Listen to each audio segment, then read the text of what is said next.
আমরা কথা বলবো হচ্ছে ছত্রাকের জনন নিয়ে।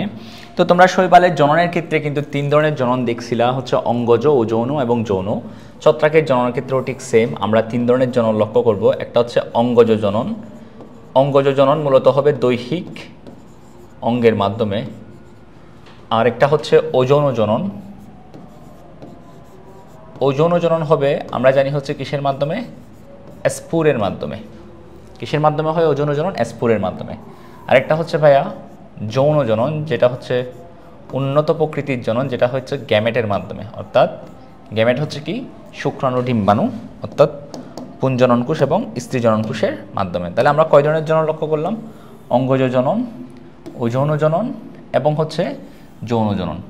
এই তিন টাইপের জনন নিয়ে আমরা বিস্তারিত কথা বলবো এই লেকচারে।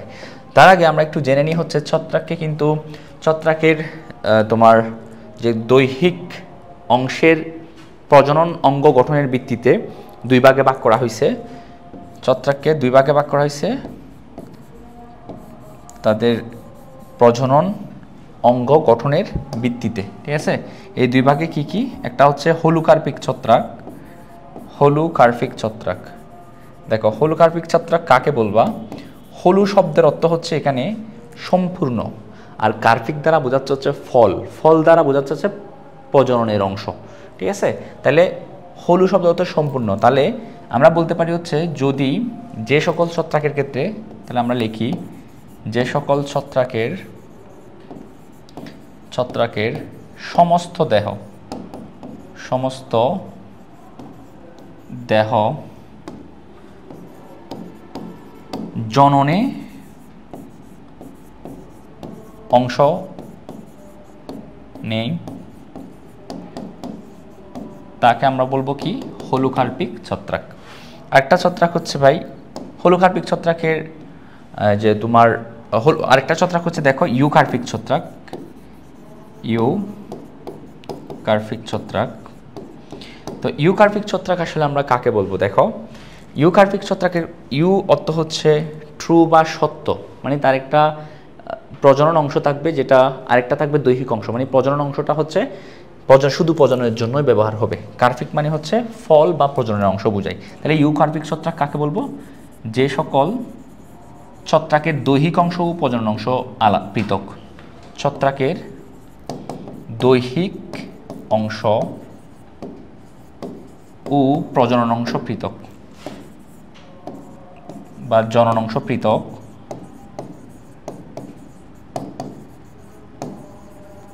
তাদেরকে আমরা বলবো ইউকার্পিক ছত্রাক, ঠিক আছে? যেমন ধরো আমরা হচ্ছে এইভাবে ব্যাঙের ছাতার মতো যে গঠনগুলো দেখি, এগুলা মূলত হচ্ছে ছত্রাকের প্রজনন অংশ, তাই না? আর ছত্রাকের মূল দেহটা থাকে মাটির নিচে, যেটা হচ্ছে মাইসেলিয়াম, এটা হচ্ছে মূল দেহ। তাহলে মূল দেহ এটা হচ্ছে দৈহিক অংশ, আর এটা হচ্ছে জনন অংশ, ঠিক আছে? এটার মধ্যে উৎপন্ন হয় হচ্ছে স্পুর, আর স্পুর থেকে নতুন ছত্রাকের মাইসেলিয়াম তৈরি হতে পারে, নতুন ছত্রাক তৈরি হতে পারে। তাহলে দেখো তো, এই যে তোমার জননের অংশ একটা, দৈহিক অংশ একটা, মানে আলাদা, জনন অংশ এবং দৈহিক অংশ হচ্ছে আলাদা। তাহলে এরকম হলে তখন বলবো আমরা ইউকার্পিক ছত্রাক। তাহলে হলুকার্পিক ছত্রাক এবং ইউকার্পিক ছত্রাক বলতে আসলে কি, কাদেরকে বোঝায়, এটা আমরা বুঝতে পারলাম আশা করি, ঠিক আছে?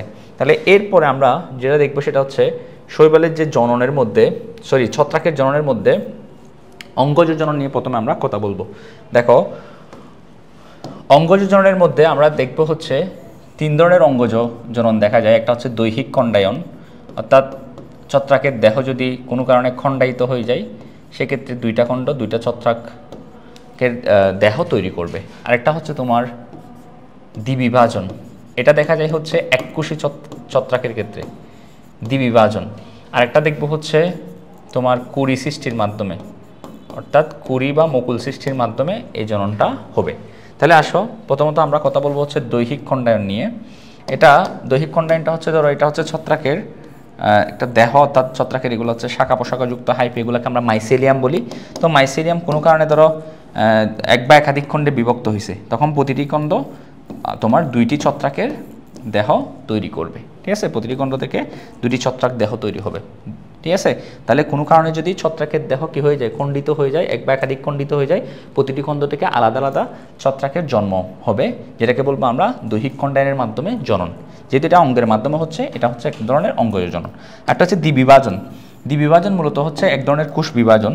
ধরো এটা হচ্ছে তোমার এটা দেখা যায় হচ্ছে এককোষী ছত্রাকের মধ্যে। এককোষী ছত্রাক হচ্ছে যেমন ধরো ইস্ট, এটা হচ্ছে ধরো ইস্ট। তাহলে এটা কোথায় দেখা যায়, এটা যদি আগে একটু লিখি, দ্বিবিভাজন দেখা যায় ইস্ট, এককোষী ছত্রাক, যেগুলোকে বলা হয় স্যাকারোমাইসিস। স্যাকারোমাইসিস। তাহলে খেয়াল রাখিও যে তোমার ইস্ট হচ্ছে স্যাকারোমাইসিস গণের ছত্রাক। যদি আমরা ইস্টের নাম শুনছি, কেক, পাউরুটি ইত্যাদি তৈরিতে ইস্ট ব্যবহার করা হয় ফুলানোর জন্য। তো ইস্ট হচ্ছে মূলত কোন ধরনের ছত্রাক, স্যাকারোমাইসিস গণের ছত্রাক। যদি তোমাকে পরীক্ষা এমসিকিউতে অনেক সময় দেয় নিম্নের কোনটা ইস্ট, যদি স্যাকারোমাইসিস নামটা দেখো ওইটা দাগ দিয়ে দিবা। তাহলে স্যাকারোমাইসিস হচ্ছে মূলত কি, এককোষী ছত্রাক। এই ছত্রাকগুলো দ্বিবিভাজন। দ্বিবিভাজন এক ধরনের হচ্ছে কোষ বিভাজন। প্রথমে তার নিউক্লিয়াসটা কি হয়, বিভাজিত হয়ে একটা থেকে দুইটা নিউক্লিয়াস হয়, ঠিক আছে, একটা থেকে দুইটা নিউক্লিয়াস হয়। তাহলে এই দুইটা নিউক্লিয়াস হওয়ার পর, অর্থাৎ প্রথমে ক্যারিওকাইনেসিস হয়, তারপর এই যে কোষটা মাঝ বরাবর কি হতে থাকে, বিভক্ত হতে থাকে, ঠিক আছে। এরপর একটা কোষ থেকে কি দুইটা অপত্য কোষ বা দুইটা ইস্ট জন্ম হয়। তাহলে দ্বিবিভাজনের মাধ্যমে, অর্থাৎ এককোষী ছত্রাক যেমন ইস্ট, ঠিক আছে, তাদের কোষটা বিভাজনের মাধ্যমে নতুন ছত্রাক জন্ম দিতে পারে। আচ্ছা, এটা ইস্টের সেম। এখানে আমরা যে কুড়ি সৃষ্টি দেখব, কুড়ি সৃষ্টি এ ব্যাপারটাও আমরা দেখব হচ্ছে আসলে কার মধ্যে, এটাও ইস্টের মধ্যে লক্ষ্য করব, ঠিক আছে। তাহলে কুড়ি সৃষ্টি এগুলো কোথায় দেখা যায়, এককোষী ছত্রাক কার মধ্যে, ইস্টের মধ্যে।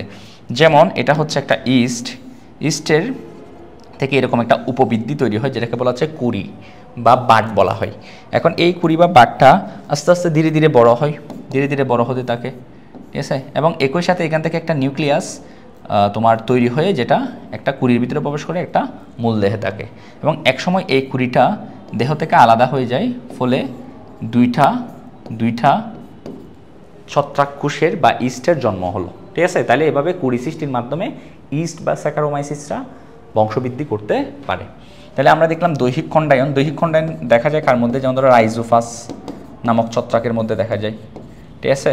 তারপর তোমার দেখা যায় হচ্ছে ফিনিসেলিয়ামের মধ্যে দেখা যায়, ঠিক আছে। ফিনিসেলিয়াম ছত্রাকের মধ্যে দেখব, ফিনিসেলিয়াম। এই ছত্রাকগুলোর মধ্যে আমরা দৈহিক খণ্ডায়ন দেখব। আর দ্বিবিভাজন ও কুড়ি সৃষ্টি দেখা যায় কার মধ্যে, ইস্ট নামক এককোষী ছত্রাকের মধ্যে। তাহলে আশা করি এই অঙ্গজ জননটা আমরা বুঝলাম। এরপর এটা গুরুত্বপূর্ণ জনন হচ্ছে ওজোন জনন, ঠিক আছে। তো ওজোন জনন কিসের মাধ্যমে হয়, এটা আমরা সবাই জানি। ওজোন জনন হয় স্পোরের মাধ্যমে। কিসের মাধ্যমে ওজোন জনন হয়, স্পোরের মাধ্যমে। ওজোন জনন হয় কার মাধ্যমে, স্পোরের মাধ্যমে। এটা একটু মনে রাখবো, স্পোরকে ওজোন জননের একক বলো, তাই না। আচ্ছা, এখন ছত্রাকের মধ্যে সাধারণত কত ধরনের স্পোর তুমি দেখতে পাবা, স্পোর বা রেণু কত ধরনের দেখতে পাবা, সাধারণত দুই ধরনের স্পোর বা রেণু দেখবা, ঠিক আছে। কয় ধরনের, দুই ধরনের স্পোর বা রেণু দেখা যায়। একটাকে বলা হয় স্পোরাঞ্জিও স্পোর, যেগুলো আমরা বিস্তারিত কথা বলবো যেগুলো নিয়ে, স্পোরাঞ্জিও স্পোর, ওকে। আরেকটা দেখবো হচ্ছে তোমার কোনিডিয়া, একটা দেখবো কি কোনিডিয়া। সাধারণত এই দুই ধরনের স্পোর আমরা ছত্রাকের মধ্যে দেখব, যেগুলোর মাধ্যমে সে ওজোন জনন ঘটাবে। চলো আমরা স্পোরাঞ্জিও স্পোর কি, কোনিডিয়া কি, এগুলো এখন বিস্তারিত একটু কথা বলি, ঠিক আছে। আচ্ছা, তাহলে খেয়াল করো, আমরা এখন কথা বলবো কি, স্পোরাঞ্জিও স্পোর এবং কি নিয়ে। প্রথমে কথা বলি স্পোরাঞ্জিও স্পোর নিয়ে। ধরো এটা হচ্ছে একটা ছত্রাকের হাইফা। এখন স্পোরাঞ্জিও স্পোর যখন তৈরি হয়, তখন ছত্রাকের হাইফা থেকে একটা বিশেষ এরকম শাখা তৈরি হয়, এবং এই শাখার অগ্রভাগটা একটু স্ফীত হয়ে যায় বা ফুলে যায়। আর এর উপরে তৈরি হয় হচ্ছে একটা বিশেষ থলের মতো গঠন, ঠিক আছে। এই থলের মতো গঠনটা, ঠিক আছে, কার উপরে, এই যে বিশেষ এই শাখা, এই শাখাটার উপরে কি তৈরি হলো, একটা বিশেষ থলের মতো স্ট্রাকচার তৈরি হলো, যেটাকে বলা হয় তাকে স্পোরাঞ্জিয়াম। কেন এটাকে স্পোরাঞ্জিয়াম বলতেছে, এনজিয়াম বা এনজিয়ন শব্দের অর্থ হচ্ছে থলে। কার থলে, স্পোরের থলে। তার মানে এর ভিতরে কি থাকবে, স্পোর জন্মাবে। এর ভিতরে কি জন্মাবে, স্পোর জন্মাবে। এগুলা ধরো হচ্ছে স্পোর। তাহলে দেখো এই যে স্পোরাঞ্জিয়ামের ভিতরে, স্পোরাঞ্জিয়াম নামক থলের ভিতরে যে স্পোরগুলা জন্মাচ্ছে, সেইগুলাকে আমরা বলবো হচ্ছে স্পোরাঞ্জিও স্পোর। সেগুলাকে আমরা কি বলবো, স্পোরাঞ্জিও স্পোর। তাহলে স্পোরাঞ্জিও স্পোর কাকে বলবা? যে সকল স্পোর কোথায় জন্ম হয়, যে সকল স্পোর স্পোরাঞ্জিয়ামের অভ্যন্তরে সৃষ্টি হয় তাদেরকে আমরা কি বলবো? স্পোরাঞ্জিও স্পোর বলবো। ঠিক আছে, তাহলে স্পোরাঞ্জিয়াম নামক তোমার বিশেষ গঠনের ভিতরে যে স্পোরগুলো জন্ম নেবে তাদেরকে বলবো আমরা স্পোরাঞ্জিও স্পোর। এখন এই স্পোরাঞ্জিও স্পোর কিন্তু আবার দুই ধরনের দেখা যায়। একটাকে বলা হয় জুস্পোর। তোমরা বুঝতে পারছো ছত্রাকের মধ্যে তোমরা এই শৈবালের মধ্যে দেখছো জুস্পোর কারা? জুস্পোর হচ্ছে যাদের মধ্যে প্লাজালা থাকে। ঠিক আছে, যে সমস্ত স্পোরের মধ্যে প্লাজালা থাকে। তাহলে স্পোরাঞ্জিও স্পোরের মধ্যে যাদের প্লাজালা থাকবে তাদেরকে বলবা তুমি জুস্পোর। ঠিক আছে, এই জুস্পোর তৈরির এই ব্যাপারটা দেখা যায় হচ্ছে কার মধ্যে? একটা বিশেষ ছত্রাকের মধ্যে, যেমন ধরো দেখা যায় হচ্ছে স্যাপ্রোলেগনিয়াতে। স্যাপ্রোলেগনিয়া নামক ছত্রাকের মধ্যে জুস্পোর তৈরি দেখা যায়। এরপর হচ্ছে আরেকটা হচ্ছে অ্যাপ্লানোস্পোর। অ্যাপ্লানোস্পোর কি? অ্যাপ্লানোস্পোর হচ্ছে যার যে সমস্ত স্পোরের মধ্যে কি থাকবে না? প্লাজালা থাকবে না, সে ধরনের স্পোরকে, প্লাজালা নেই অর্থাৎ তারা সচল নয়, এ ধরনের স্পোরাঞ্জিও স্পোরকে আমরা কি বলবো? অ্যাপ্লানোস্পোর। তাহলে মনে রাখিও যে স্পোরাঞ্জিও স্পোর কারা? যে সমস্ত স্পোর স্পোরাঞ্জিয়াম নামক গঠনের ভিতরে জন্ম নিবে তারা হচ্ছে স্পোরাঞ্জিও স্পোর ছত্রাকের ক্ষেত্রে। স্পোরাঞ্জিও স্পোরের মধ্যে যাদের প্লাজালা থাকবে, চলাচল করতে পারবে, তারা জুস্পোর। স্পোরাঞ্জিও স্পোরগুলোর মধ্যে যদি প্লাজালা না থাকে তখন বলবো অ্যাপ্লানোস্পোর। তো এই অ্যাপ্লানোস্পোর দেখা যায় হচ্ছে সাধারণত মিওকোর নামক ছত্রাকের মধ্যে। তাহলে আশা করি আমরা স্পোরাঞ্জিও স্পোর ব্যাপারটা বুঝতে পারলাম। তাহলে স্পোরাঞ্জিও স্পোর কারা? স্পোরাঞ্জিও স্পোর হচ্ছে যে সকল স্পোর স্পোরাঞ্জিয়াম নামক গঠনের অভ্যন্তরে সৃষ্টি হয়। ঠিক আছে, এখন আসো আমরা দ্বিতীয় যেই স্পোর নিয়ে কথা বলবো সেটা হচ্ছে কনিডিয়া। ঠিক আছে, এখন কি নিয়ে কথা বলবো আমরা? কনিডিয়া। আচ্ছা চলো এখন কথা বলবো হচ্ছে কনিডিয়া নামক স্পোর নিয়ে। ঠিক আছে, কনিডিয়া। দেখো কনিডিয়া কি? কনিডিয়াও ঠিক তৈরি হয় হচ্ছে হাইফার একটা বিশেষ শাখার অগ্রভাগে। ধরো এটা হচ্ছে একটা হাইফা, ছত্রাকের একটা হাইফা, যে হাইফার একটা বিশেষ শাখা, যে শাখার যে প্রান্তভাগটা, শেষ ভাগটা এরকম একটা স্ফীত গঠন তৈরি করে, তাহলে ছত্রাকের হাইফা থেকে একটা শাখা বের হবে, যে শাখার অগ্রভাগটা এরকম একটা স্ফীত গঠন তৈরি করবে, এবং যেই স্ফীত গঠনের উপর আমরা অনেকগুলা স্পোর এরকম চেইনের মতো একটার পর একটা যুক্ত থাকতে দেখব। এগুলো হচ্ছে কতগুলা স্পোর। তাহলে যে স্পোরগুলা এরকম চেইনের মতো কি আছে, একটার পর একটা সজ্জিত আছে। তাহলে দেখো এই স্পোরগুলোকে বলা হচ্ছে কনিডিও স্পোর। দেখো তাহলে কি কনিডিও স্পোর কারা? এটা যদি আমরা একটু সংজ্ঞা দিই। আচ্ছা তার আগে একটা কথা বলি, এই যে শাখার উপর এই কনিডিয়া নামক স্পোরগুলা জন্ম নিছে, এই শাখাটাকে বলা হয় থাকে কনিডিওফোর। কনিডিওফোর। তাহলে এই শাখার নাম হচ্ছে কনিডিওফোর। তাহলে এই কনিডিওফোর নামক শাখার অগ্রভাগে যে চেইনের মতো যে স্পোরগুলা জন্ম নিছে এগুলাকে বলবো আমরা কনিডিয়া। তাহলে কনিডিয়ার যদি সংজ্ঞা দিতে হয় তাহলে কি বলবা? বলবা হচ্ছে কনিডিয়ার সংজ্ঞা যদি দিতে হয় কি বলবা? কনিডিওফোর নামক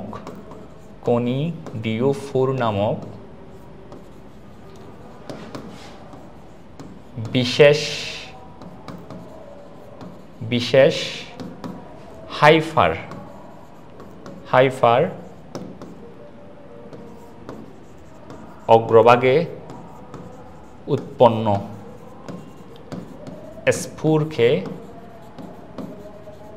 স্পোরকে কি বলা হয়?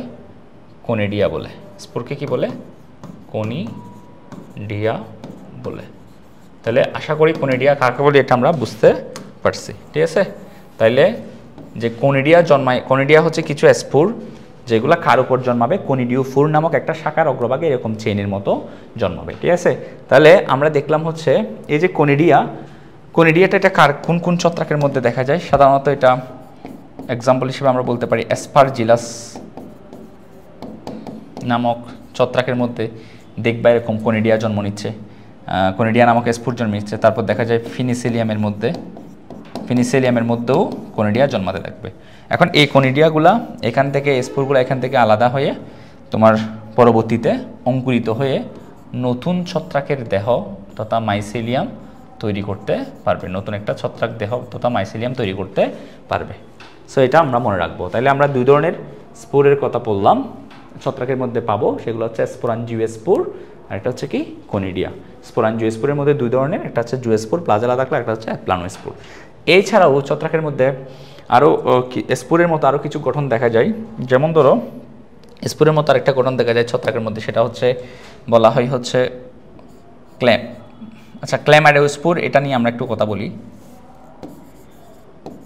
ক্ল্যামাইডোস্পোর, দেখো এখন ক্ল্যামাইডোস্পোর এটা কি, যে স্পোর যদি তোমার পুরো আবরণ দ্বারা আবৃত হয়, ধরো এটা হচ্ছে একটা স্পোর, যে স্পোরটা প্রতিকূল পরিবেশের কারণে তার চারপাশে একটা পুরো আবরণ দ্বারা তৈরি করেছে, যেটা দ্বারা সে আবৃত আছে। তাহলে আমরা কি বলতে পারি, যে পুরো আবরণ দ্বারা আবৃত, আবরণ দ্বারা আবৃত স্পোরকে কি বলা হয়, স্পোরকে ক্ল্যামাইডোস্পোর বলে। ক্ল্যামাইডোস্পোর সাধারণত ক্ল্যামাইডোস্পোর বলে।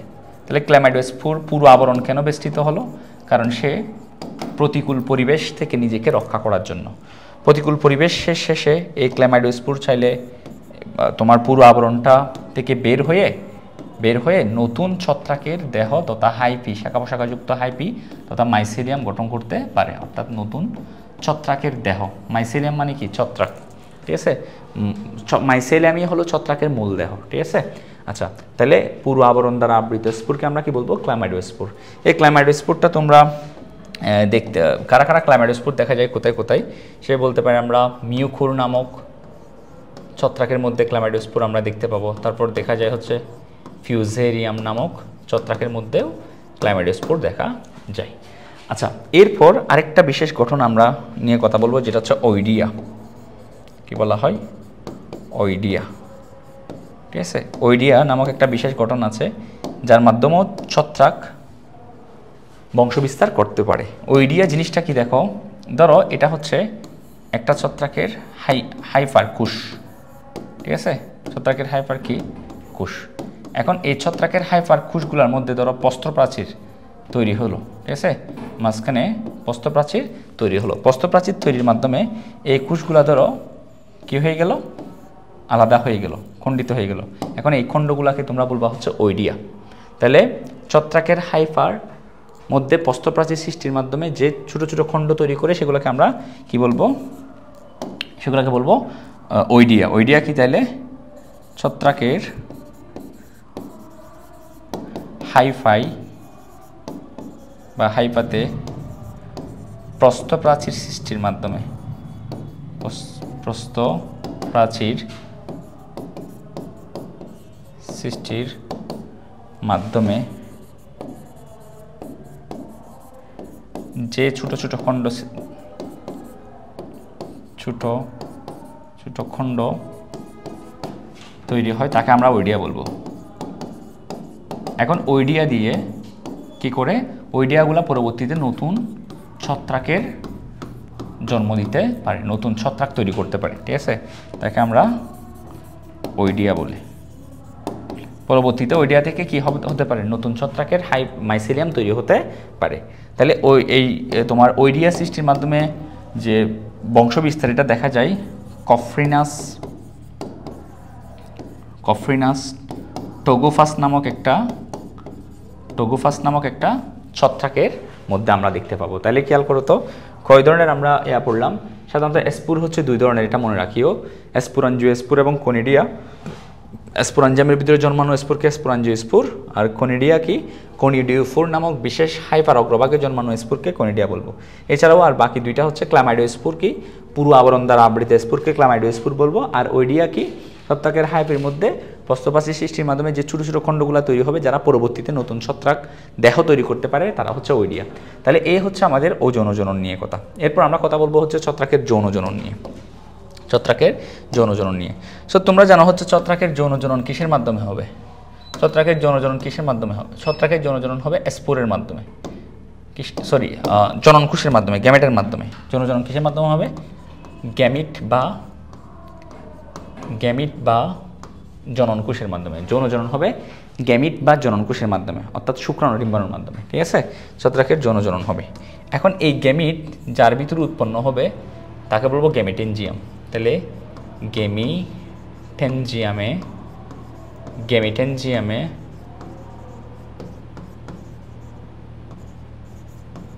উৎপন্ন হয়। তাহলে গ্যামিট কোথায় উৎপন্ন হয়? গ্যামেটেনজিয়ামে উৎপন্ন হয়। এখন মনে রাখবে এই গ্যামেটেনজিয়াম হচ্ছে দুই ধরনের। খেয়াল করো, গ্যামেটেনজিয়াম দুই ধরনের। যেই গ্যামেটেনজিয়ামের ভিতরে পুন গ্যামেট তৈরি হবে, ঠিক আছে, পুন জননকোষ তৈরি হবে, তাকে বলবো আমরা অ্যান্থেরিডিয়াম। আর যেই গ্যামেটেনজিয়ামের ভিতরে স্ত্রী জননকোষ বা ডিম্বাণু তৈরি হবে তাকে বলবো আমরা ওগোনিয়াম। তাকে কি বলবো? ওগোনিয়াম, ঠিক আছে? তাহলে অ্যান্থেরিডিয়াম হচ্ছে কোন ধরনের গ্যামেটেনজিয়াম? যার ভিতরে কি তৈরি হবে? পুন গ্যামেট তৈরি হবে। যার ভিতরে কি তৈরি হবে? পুন গ্যামেট তৈরি হবে। আর ওগোনিয়াম হচ্ছে যার ভিতরে কি তৈরি হবে? স্ত্রী গ্যামেট তৈরি হবে, তাকে আমরা কি বলবো? ওগোনিয়াম। তাহলে আমরা কি বুঝলাম? যৌনজনন হবে গ্যামিট বা জননকোষের মাধ্যমে শুক্রাণু ডিম্বাণুর ভিতরে।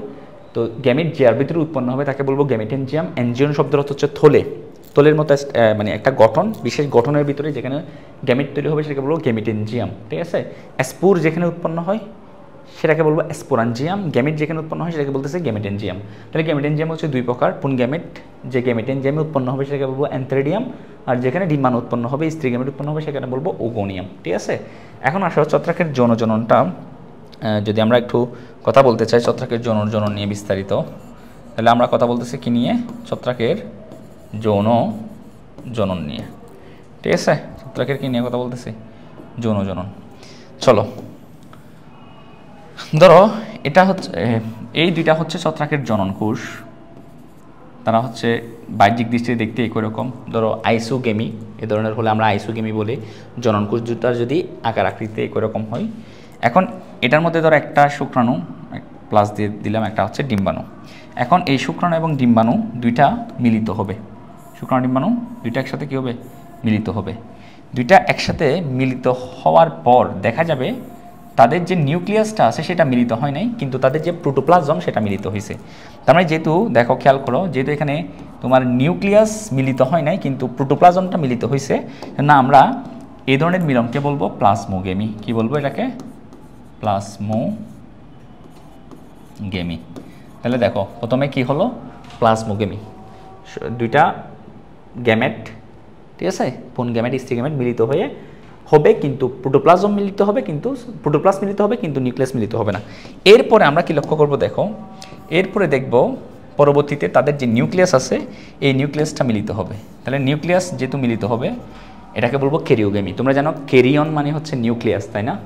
তাহলে এখানে কি করছে ভাই বলো তো? ক্যারিওগেমি। ক্যারিওগেমি মানে কি? নিউক্লিয়াসের মিলন। নিউক্লিয়াসের মিলনকে আমরা কি বলবো? ক্যারিওগেমি।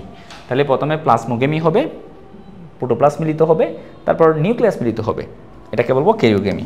ক্যারিওগেমি হওয়ার পর তৈরি হবে, এটা হচ্ছে ভাই কি তৈরি হলো? জাইগোট। এটা হচ্ছে কি? ক্যারিওগেমি হওয়ার পর এটা কি তৈরি হলো? জাইগোট তৈরি হলো, বুঝছো?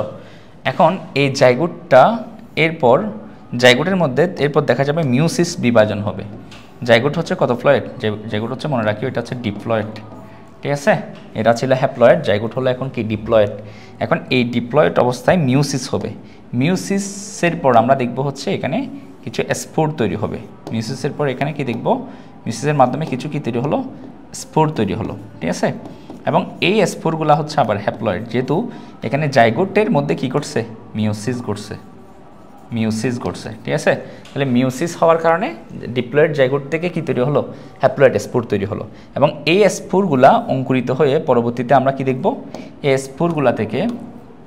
স্পোরগুলা থেকে পরবর্তীতে দেখা যাবে নতুন ছত্রাকের কি তৈরি হবে? দেহ তথা মাইসিলিয়াম তৈরি হবে। তাহলে এটা হচ্ছে নতুন ছত্রাক, অর্থাৎ ফাঙ্গাস বা ছত্রাক তৈরি হলো। আচ্ছা, আমরা বলি নতুন ছত্রাক তৈরি হলো, ঠিক আছে? আবার ছত্রাক থেকে আবার পুনরায় গ্যামেট তৈরি হবে। গ্যামেটগুলো আবার প্লাজমোগেমি, দেন ক্যারিওগেমি, দেন জাইগোট, ঠিক আছে? তাহলে আমাদের এখানে নতুন ছত্রাক বা ফাঙ্গাসের দেহ অর্থাৎ পাঞ্জাই বা ফাঙ্গাস বলে ছত্রাককে উৎপন্ন হলো। এখন খেয়াল করো তো ভাই, তাহলে এখানে যৌনজননটা কয়টা অংশে ভাগ করতে পারি? ছত্রাকের যৌনজননকে 3টা ভাগে ভাগ করতে পারি। একটা হচ্ছে প্লাজমোগেমি, তো প্লাজমোগেমি কি? প্লাজমোগেমি হচ্ছে কার মিলন? প্রোটোপ্লাস্টের মিলন, ঠিক আছে। তাহলে জননকোষ দুইটার প্রথমে প্রোটোপ্লাস্ট মিলিত হবে, এটাকে বলবো প্লাজমোগেমি। তারপর মিলিত হবে নিউক্লিয়াস, যেটাকে আমরা বলবো ক্যারিওগেমি। এটাকে কি বলবো? ক্যারিওগেমি। তারপর ক্যারিওগেমি হওয়ার পর আমরা দেখলাম হচ্ছে মিওসিস, ঠিক আছে। তাহলে এই